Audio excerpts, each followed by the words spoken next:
বেশ কিছুদিন হয়ে গেল হুগলি নদীর মাঝখানে জেগেছে প্রায় ২০ বিঘের একটি চর। কাঁকড়া মাটি আর নরম বালি মিলেমিশে তৈরি হয় পলি মিশ্রিত জমি। নদীর দুপাশে রয়েছে দুটি গ্রাম, পশ্চিমে মোহনপুর আর পূর্বে শান্তিপুর। দুই গ্রামেরই ফসলের জমি বলতে এই চরই তাদের শেষ ভরসা। শান্তিপুরের কৃষকেরা চরটিতে আখ বপন করে।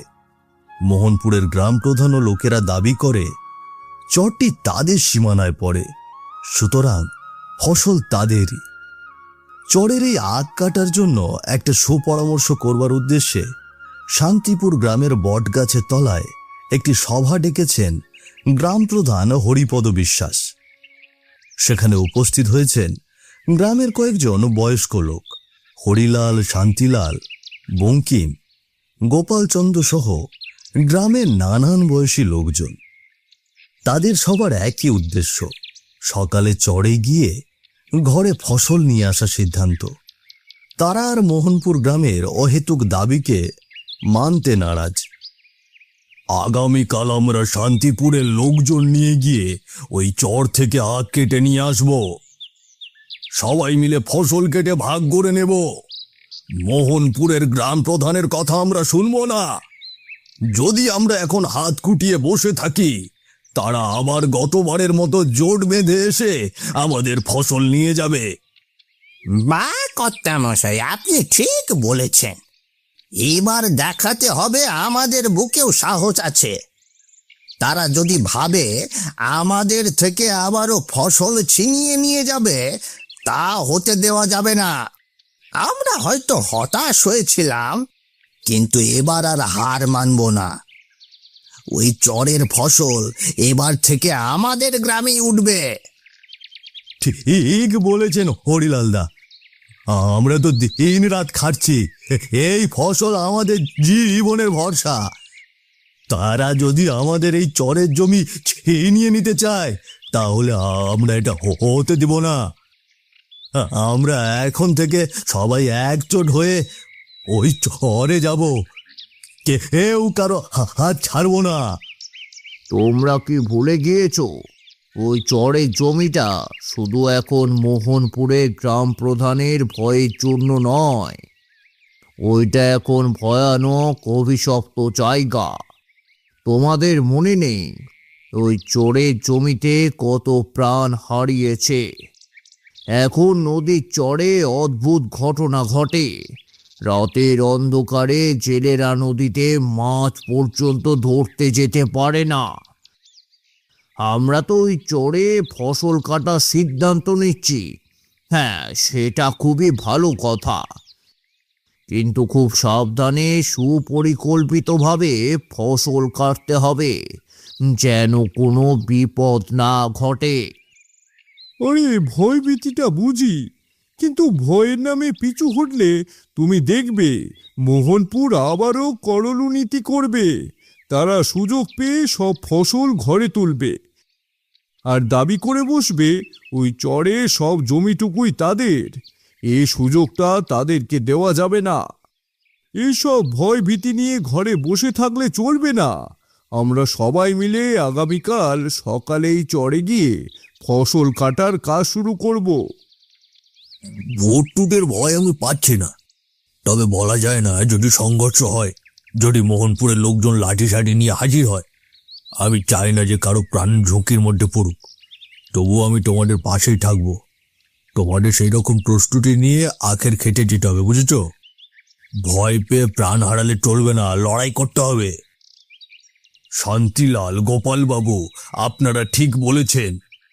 জীবনের মূল্য আছে, আমরা সবাই জানি, কিন্তু পরিকল্পনা করেই সেখানে যেতে হবে।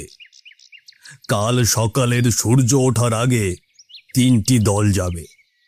একটি দল ফসল কাটবে, একটি দল পাহারা দেবে, আর একটি দল দ্রুত যেন সাহায্য চাইতে পারে সেই জন্য নৌকা নিয়ে নদীতে থাকবে। কিন্তু সিদ্ধান্ত বদল হবে না, আমরা ফসল ঘরে তুলে আনবই। চরের ফসল ঘরে তোলবার জন্য গ্রামবাসীদের মধ্যে চলেছে উত্তেজনা, আর এক একজনের মনে এক এক রকমের প্রশ্ন আর পরিকল্পনার তোলপাড়। যে পরিস্থিতিতেই হোক চরের এই আখ এবার শান্তিপুর গ্রামে আনতেই হবে। সবার চোখে মুখে এক রকমের জেদ। কর্তাবাবু, সংঘর্ষের ভয় থাকলে প্রশাসনকে জানানো হোক আগে। প্রশাসন আমাদের সঙ্গে থাকলে শক্তিটা জোরালো হবে। সবাই মিলে আমরা প্রতিটা হাতে কাজ বন্টন করে নেব, কাজটাও তাড়াতাড়ি হয়ে যাবে। আরে গর্ধপ, ওটা তো চরের জমি রে, ওইখানে প্রশাসন এসে কি করবে? যেটুকু কপালে জুটছে ওইটুকুও জুটবে না প্রশাসন এলে।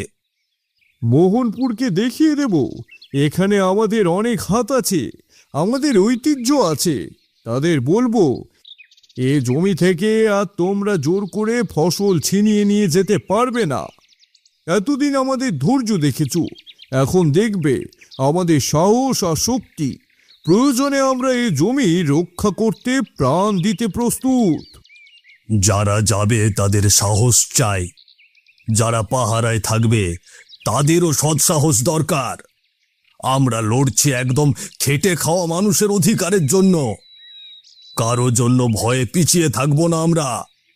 কাল সকালের সূর্য ওঠবার আগে প্রস্তুত হও, শান্তিপুরের নাম রক্ষা করব আমরা সবাই মিলে।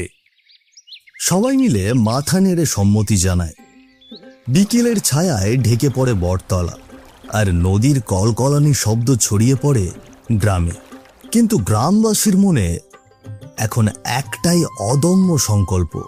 বিকেলের পড়ন্ত রোদ পড়েছে মোহনপুর গ্রামের পশ্চিম দিকের আকাশে। রাস্তার মোড়ে ছোট্ট একটি চায়ের দোকান, সামনে কাঠের বেঞ্চে বসে গ্রামের দাপুটে লোক রঘুপ্রতাপ। হাতে ধোঁয়া ওঠা চায়ের কাপ, চোখে গম্ভীর দৃষ্টি। তিনি হাতে চা নিয়ে বসে আছেন ঠিকই, কিন্তু মন যেন অন্য কোনো গভীর চিন্তায় মগ্ন।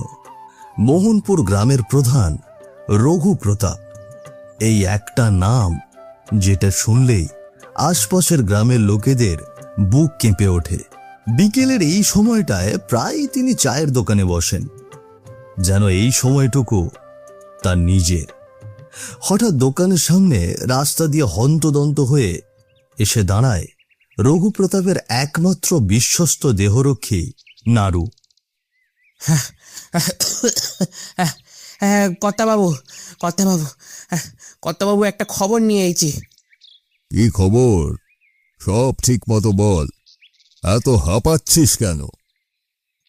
হ্যাঁ হ্যাঁ, আমি শান্তিপুর গ্রামে গিয়েছিলাম। শুনলাম ওরা কাল সকালেই আমাদের চরের আখ খেতে নামবে, ফসল কাটতে আসবে। কি বললি? এই খবরটা সঠিক তো? খবরটা একদমই সঠিক কর্তাবাবু। তারা গ্রামে একটি সভা বসিয়েছে। আমি নিজে গাছের আড়াল থেকে তাদের সভা শুনে এলাম। তারা সবাই মিলে শপথ করেছে এবারের ফসল তাদের গায়ে উঠবে। ওরা সবাই একজোট হয়েছে। ওরা বলছে এইবার ফসল আর মোহনপুরে যাবে না। মানে ওরা আমায় এবার ফাঁকা হাতে ফেরাতে চায়। ওরা জানে না কার সাথে লড়তে আসছে। কর্তাবাবু, আমি যেটা আপনাকে বললাম এটা একেবারে তরতাজা খবর। ঠিক আছে, তুই লোকজন জোগাড় কর। কাল সকালের অপেক্ষা করলে চলবে না। আজ রাতেই মজুর লাগিয়ে ফসল আমাদের গ্রামে আনতে হবে। ওই চরের জমি আমাদের গ্রামের, আর ফসলও আমাদের। ওরা কিসের জোরে নেবে? মোহনপুরের দিন শেষে রঘুপ্রতাপের কথাই শেষ কথা। নির্জন রাত, আকাশে চাঁদ নেই, মেঘে ঢাকা চারিদিক। নদীর চর জুড়ে ঢেকে আছে হালকা কুয়াশা। নদীর ধারের কাশবন হেলে দুলে শব্দ করছে বাতাসে। মাঝে মাঝে দূরিয়ে শিয়ালের ডাক কানে এসে রাতের নিস্তব্ধতা ভেঙে দেয়।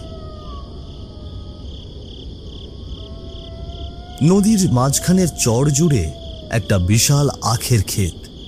এই চরটি প্রায় 20 বিঘের একটা দাগ। নদী ভরাট হয়ে এই চরটি জাগে। এখানে শান্তিপুর গ্রামের মানুষ আখের চাষ করে, কিন্তু এই আখের ক্ষেত মোহনপুর গ্রামের গ্রাম প্রধান শান্তিপুরে নিয়ে যেতে দেয় না। এটা নিয়ে অনেকবার এই চরের মাটিতে রক্তপাত হয়েছে, এমনকি অনেকে প্রাণ হারিয়েছে এই চরে। মোহনপুর গ্রামের গ্রাম প্রধান রঘু প্রতাপের নির্দেশে আজ রাতেই কিছু শ্রমিক এসেছে এই 20 বিঘে জমির আখ কেটে মোহনপুর গ্রামে তুলতে। শ্রমিকেরা প্রায় সবাই কাজে লেগে পড়েছে, কিন্তু এই গ্রামের স্থানীয় 5 জন শ্রমিক তারা এখনো কাস্তে হাতে দাঁড়িয়ে আছে আখের ক্ষেতের কাছে। একটা অজানা ভয় তোলপাড় করছে তাদের বুকের ভেতর। তাদের এখানে আসার ইচ্ছা না থাকলেও গ্রাম প্রধানের ভয়ে তারা এসে পড়েছে। আরে কর্তা বাবু তো আমাদের এখানে পাঠিয়ে দিল আখ কাটতে, আমরাও চলে এলাম ভয় আর টাকার লোভে। কিন্তু ভাই, একটা কথা শুনেছিলাম, এই জায়গার আশেপাশে নাকি জেলেরা পর্যন্ত রাতে মাছ ধরতে আসে না, আসলেও নাকি ফিরে গিয়ে কোনো না কোনোভাবে অসুস্থ হয়ে মারা যায়। আরে আমি শুনেছি ওই আখ ক্ষেত নাকি কেউ হাতেও ছোঁয় না। ওখানে কিছু একটা আছে, ভয়ানক কিছু একটা। আমিও তাই শুনেছি রে। এক বুড়ো বলছিল কেউ একবার এখানে কাজ করতে এসে আর ফিরে যায়নি। হঠাৎ একটা হাওয়ার ঝাপটা এসে আখ গাছগুলোকে কাঁপিয়ে তোলে। সবাই একটু চমকে যায়। আরে আরে, এত ভয় পাচ্ছিস কেন? আমরা এখানেই 5 জন লোক, ওদিকে তো আরো শ্রমিকরা কাজ করছে। একসাথে এতগুলো লোক থাকতে ভূতেরা আমাদের কিছু করতে পারবে নাকি? হ্যাঁ রে, ঠিক বলেছিস। ভূত এলে তো কালুদার এই গোঁফটা দেখেই ভয়ে দৌড়ে পালাবে। সবাই হেসে ওঠে, একটু হালকা স্বাভাবিক মেজাজ ফিরে আসে।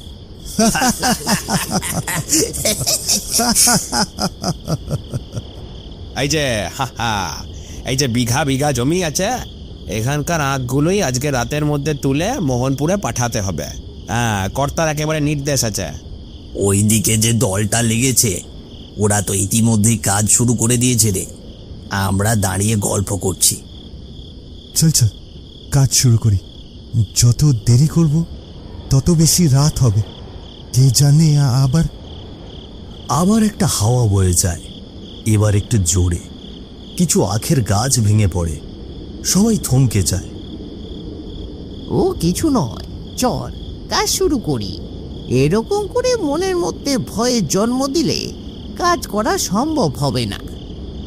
সবাই ধীরে ধীরে আখের ক্ষেতের ভেতর প্রবেশ করে। চাঁদহীন রাতে চারিদিক অন্ধকারে ঢাকা। তারা সঙ্গে করে কোনো রকম আলোর ব্যবস্থা রাখেনি, কারণ তারা অন্ধকারে ফসলগুলো কাটবে যাতে কেউ টের না পায়। চারিপাশে নির্জনতা, শুধু বাতাসে আখ গাছগুলো দুলে ওঠে, আর জঙ্গলের ভেতর থেকে ভেসে আসছে কর্কশ কণ্ঠে পেঁচার ডাক। তারা কাস্তে চালাতে শুরু করে। এমন সময় জোরে দমকা হাওয়া বইতে শুরু করে। এমন একটা জমাট হাওয়া তাদের সামনে ছট শব্দ করে সরে যায়। সবাই থমকে দাঁড়িয়ে যায়। তাদের বুকের ভিতর শীতল কম্পন শুরু হয়। তারা বুঝতে পারছে এখানে অশুভ কোনো কিছুর আগমন ঘটেছে। তারা এবার যেন সত্যি ভয় পেয়ে যায়। বুকের ভেতর ধরফরানিটা বেড়েই চলেছে তাদের। তারা একে অপরের দিকে তাকাতে থাকে। কালুদা, এই হাওয়া তো সাধারণ হাওয়া না, মনে হলো কেউ যেন খুব কাজ দিয়ে গেল। ও মাগো, গায়ের সব লোম দাঁড়িয়ে গেল, আমার দম বন্ধ হয়ে আসছে রে। হ্যাঁ, আরে কই রে? আরে আমি তো কিছুই দেখতে পেলাম না, কিন্তু কেন যেন মনে হচ্ছে কেউ আমাদের খুব কাছ থেকে দেখছে। ওরে বাবা রে, আমার তো মনে হচ্ছে লোক মুখে যা শোনা যায় তা সত্যি। চলো এখান থেকে চলে যাই। চুপ করো, ভয় পেলে চলবে না। কেউ তো কিছু দেখেনি, অহেতু কে নিয়ে ভয় পেয়ে লাভ নেই। চলো চলো, কাজ করো কাজ করো। কালুর কথায় তারা দিব্যি মন থেকে সবকিছু ভয় ছুঁড়ে ফেলে দেয়। তারা কাস্তে হাতে নিয়ে কাজ শুরু করবে, ঠিক তখনই আবার একটা ঝাপটা হাওয়া আসে। এবার অনেক গর্জন নিয়ে। আকাশে বিদ্যুৎ চমকে ওঠে, কিন্তু বাজ পড়ে না। সেই বিদ্যুতের আলোয় দেখা মেলে হাওয়ার মধ্যেই যেন কালো ধোঁয়া চিরে 4টি বিকৃত অবয়ব ভেসে ওঠে আখ ক্ষেতের ঠিক সামনে। তারা মানুষের মতো, অথচ মানুষ না। দেহ লম্বাটে, হাড় গিলে, গায়ের উপর থেকে ধোঁয়ার মতো উড়ে যাচ্ছে কিছু। তাদের চোখে তারার মতো জলজলে আলো। ওরে ওরে বাবারে, ওরে বাবারে, এরা কোনো মানুষ নয় রে। গ্রামের লোক যা বলতো একদমই ঠিক। চল এখান থেকে চলে যাই, এখানে থাকা ঠিক হবে না। আমরা বাড়ি ফিরে যাই, চল। তোরা চুপ থাক। মনে হয় এই ফসল আমাদের কাটতে দেবে না, সেই জন্য ভয় দেখাচ্ছে। কেউ বিষয়টা ভালো করে বুঝতে হবে। তৎক্ষণাৎ সেই অবয়বগুলো এগিয়ে যেতে লাগলো তাদের দিকে। তাদের চোখগুলো মিটমিট করে জ্বলছে তারার মতো। এবার কালু বুঝতে পারলো আসলে কেউ ভয় দেখানোর জন্য এগুলো করছে না, সত্যিই ভয়ঙ্কর কিছু ঘটছে। এই, তোরা এই রাতের অন্ধকারে এখানে কেন এসেছিস? তোদের কি জীবনের ভয় বলে কিছু নেই? আপনারা আপনার কারা? হ্যাঁ, আমরা গরিব মানুষ বাপু। এখানে শুধু আমরা এসেছি কাজের জন্য। আমাদেরকে কিছু টাকা দেওয়ার কথা বলে পাঠানো হয়েছিল ওই আখগুলো কাটতে। কে কে পাঠালো তোদের? এই মাটি রক্তে ভেজা, তোরা সেই রক্তের উপর দাঁড়িয়ে কাটছিস শাক। তোদের সাহস হয় কি করে এই মৃতদের চড়ে পা রাখার? এখানে প্রাণ হারিয়েছিলাম, শান্তি পাইনি। ওদের মতো লোভী মানুষরা পার আমাদের ঘুম ভাঙায়। যারা আমাদের ঘুম ভাঙায় তারা আর ফিরে যেতে পারে না। আমরা তোদের মতো নিরীহ মানুষদের মারতে চাই না রে। আমরা আমরা কিছু করিনি, শুধু কর্তার আদেশ পালন করতে এসেছি। আমাদের ছেড়ে দাও। আমরা জানতাম না রে বাবা, আমরা জানতাম না। আমাদের ক্ষমা করে দাও, আমাদের ক্ষমা করে দাও। আমরা এখনই চলে যাব। আমাদের কিছু করো না, আমরা এখনই চলে যাব। শোন, আর একবার যদি এই খেতে কাস্তে চালাস, এই চরে তোদের রক্তে আবার মাটি ভিজবে। বাঁচতে চাস তো এই মুহূর্তে এখান থেকে চলে যা। আর কোনোদিন এই জমিতে আসবি না। আসলে কিন্তু প্রাণ নিয়ে ফিরতে পারবি না। ভয় আর আতঙ্কে তাদের মুখ যেন সব রক্তশূন্য হয়ে গেছে, আর চোখে শুধু বাঁচার আকুতি। তাদের হাত থেকে কাস্তে পড়ে যায় জমিতে। 5টি ছায়া, পল্টু, বল্টু, ঝন্টু, জগলু আর সাহসী কালু ছুটে চলে যায় অন্ধকার ভেদ করে। পেছনে পড়ে থাকে আক্ষেত, ভাঙা গাছ আর সেই 4টি জ্বলন্ত চোখ। শান্তিপুর গ্রামের শ্রমিকরা ভোরের আলো ফুটতে না ফুটতেই আখ খেতে এসে হাজির। কিন্তু আখ গাছগুলো ভাঙাচোরা অবস্থায় পড়ে থাকতে দেখে তাদের চোখগুলো কুঁচকে যায়। তারা হতভম্ব হয়ে দাঁড়িয়ে থাকে। কি গো গোপালদা? হ্যাঁ, আরে আখ গাছগুলো ওরম ভাঙাচোরা হয়ে পড়েছে কেন? রাতভর তো আকাশ ভালোই ছিল, কোনো রকম তো কোনো বৃষ্টি হয়নি। তাহলে কি রাতে এখানে কেউ আখ কাটতে এসেছিল? হতেও তো পারে। মোহনপুর গ্রামের লোকজন এসেছিল রাতে, কোনো কারণে তারা ফসল কাটতে সক্ষম হয়নি। আখের খেতে দাঁড়িয়ে শ্রমিকেরা অবাক হয়ে চেয়ে থাকে ভাঙাচোরা গাছগুলোর দিকে। ভোরের আলোয় ধরা পড়ে রাতের অজানা রহস্য। তাদের মনে ঘুরপাক খায় নানা প্রশ্ন, নানা সন্দেহ। কেই বা এলো এখানে এই রাতে? কেনই বা এমন করলো? শান্তিপুরের আখ খেতে আজ যেন শুধু ফসলের গন্ধ নয়, মিশে আছে এক রহস্যের ছায়া। রাতে যা হবার হয়েছে এখন তা নিয়ে বসে থাকলে চলবে না। এই চলো আমরা কাজ শুরু করি। শ্রমিকরা কাস্তে হাতে আখ কাটা শুরু করে দেয়। তারা সারাদিন নাগারে কেটে চলেছে আখ।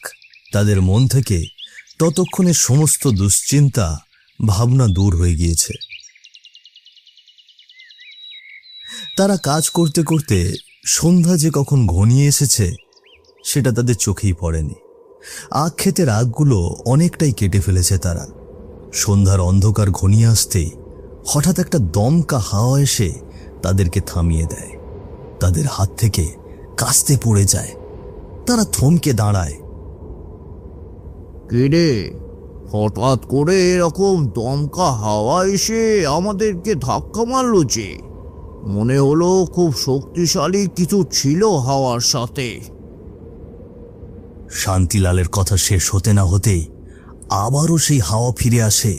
সেই জমাট বাঁধা হাওয়ার মধ্য থেকে 4টি অবয়ব বেরিয়ে আসে, বিকৃত চেহারার। শ্রমিকরা সবাই ভয় পেয়ে চিৎকার করে ওঠে। এই চিৎকার পাহারাদারদের কানে পৌঁছে যায়। পাহারাদাররা গ্রামে খবর পৌঁছে দেয় এখানে কিছু একটা ঘটেছে। গ্রাম প্রধান শুনে একজন লাঠিয়াল নিয়ে ছুটে আসে নদীর চরে। ওদিকে গতকাল রাতে ঘটে যাওয়া কথা শুনে মোহনপুর গ্রামের গ্রাম প্রধান ও তার একজন দেহরক্ষী নাড়ুকে সঙ্গে নিয়ে সন্ধ্যার অন্ধকার ঘনিয়ে আসতে না আসতেই ছুটে আসে নদীর চরে। দুজন গ্রামের প্রধান সেখানে একত্রিত হয়, কিন্তু তারা এসে যা দেখে তাতে তাদের শরীর হিম হয়ে যায়। শ্রমিকদের ঘিরে দাঁড়িয়ে আছে 4টি আত্মা। কি কে তোমরা? ওদের কেমন করে ঘিরে ধরেছ কেন? আমরা তো কারো প্রতি কোনো অন্যায় করছি না। আমরা আমাদের ন্যায্য পাওনা নিতে এসেছি। কিন্তু তোমাদের কি কোনো অসুবিধা? হ্যাঁ, আমাদের অসুবিধা, আমাদের অনেক অসুবিধা। এই চরের জমি নিয়ে মোহনপুর ও শান্তিপুর গ্রামের দ্বন্দ্ব শুরু হয় আজ থেকে 10 বছর আগে। এই চর জাগার পর থেকেই এই 2 গ্রামের প্রধান এই চরের ক্ষেত নিয়ে দ্বন্দ্ব বিবাদ শুরু করে। এই দ্বন্দ্বের শিকার হয় 2 গ্রামের শ্রমিক। এই চর রক্তে রঙিন হয়ে যায়, আমাদের রক্তে। এই দ্বন্দ্ব এখনো চলছে। আমরা চাই না এই মাটিতে আর কারো রক্ত ঝরুক। কি চাও তোমরা? কি করলে এই জায়গাটা ছেড়ে তোমরা চলে যাবে? আমরা এই চর ছেড়ে চলে যেতে পারি একটা শর্তে। এই চরে আর কোনো গন্ডগোল ফ্যাসাদ করা যাবে না। যদি মোহনপুর ও শান্তিপুর গ্রামের মধ্যে মিলমিশ হয় তাহলে আমরা এই জায়গা ছেড়ে চলে যাব। আমরা চাই না আর কোনো রক্তপাত এখানে হোক। আমাদের মতো নির্দোষ নিরীহ শ্রমিকদের প্রাণ যাক। তোমরা এই জমি 2 গ্রামের মধ্যে ভাগাভাগি করে নাও। এই নিয়ে আর কোনো দ্বন্দ্ব বিবাদ করবে না। মোহনপুর ও শান্তিপুর গ্রামের প্রধানরা আত্মাদের এই শর্ত মেনে নেয়। তারা বুঝতে পারে তাদের ভুল। তারা সবকিছু ভুলে গিয়ে একত্রিত হয়ে চরের জমি ভাগাভাগি করে নেয়।